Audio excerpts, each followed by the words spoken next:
درود شریف کی اجتماعی مجلس کا حکم۔ مسجد میں حلقہ لگا کر اور دن اور وقت مقرر کر کے درود شریف پڑھنے کا کیا حکم ہے؟ جہرن یعنی آواز سے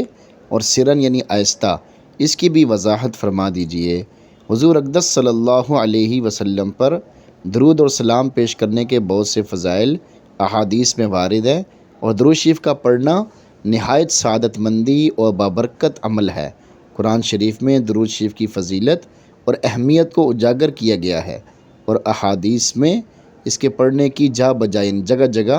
ترغیب دی گئی ہے، اور بالخصوص جمعے اور شب جمعے کو درود شریف پڑھنے کے خصوصیت کے ساتھ احادیث میں فضائل وارد ہیں، اور خود آپ صلی اللہ علیہ وسلم نے، صحابہ کرام نے امت کو جمعے کی رات درود شریف پڑھنے کی تاکید کی ہے، اور جمعے کے دن خاص اہتمام کے ساتھ درود آپ صلی اللہ علیہ وسلم پر پیش کیا جاتا ہے۔ لہٰذا انفرادی اور اجتماعی طور پر درود شریف پڑھنا جائز ہے اور ثواب کا باعث ہے، البتہ لیکن اجتماعی حیت پر درود شریف پڑھنے کو لازم سمجھنا، ضروری سمجھنا درست نہیں ہے۔ یہ فرق ہے،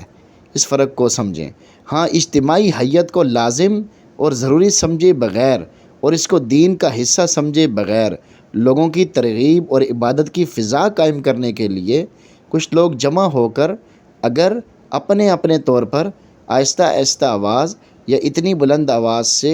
کہ ریا یعنی دکھلاوے اور تکلیف کا احتمال نہ ہو درود شریف پڑھنے تو مذائقہ نہیں، حرج نہیں ہے، مگر التزام سے بچنے کے لیے کسی دن ترک بھی کریں، چھوڑ بھی دیں، تاکہ التزام ما لا یلزم نہ ہو، یعنی اس چیز کا لازم کرنا نہ ہو جائے جو لازم نہیں ہے، یعنی اس کا الگ سے اس کو لازم کرنا یہ صحیح نہیں ہے، اس اعتبار سے یہ سوچ کر کرنا صحیح نہیں ہے۔ ویسے تو ترغیباً صحیح ہے، کسی کو تکلیف دیے بغیر صحیح ہے، ویسے اہتمام کرنا صحیح ہے۔ اللہ ہم سب کو صحیح عمل سیکھنے سمجھنے کی توفیق اور ہمت عطا فرما دے، آمین۔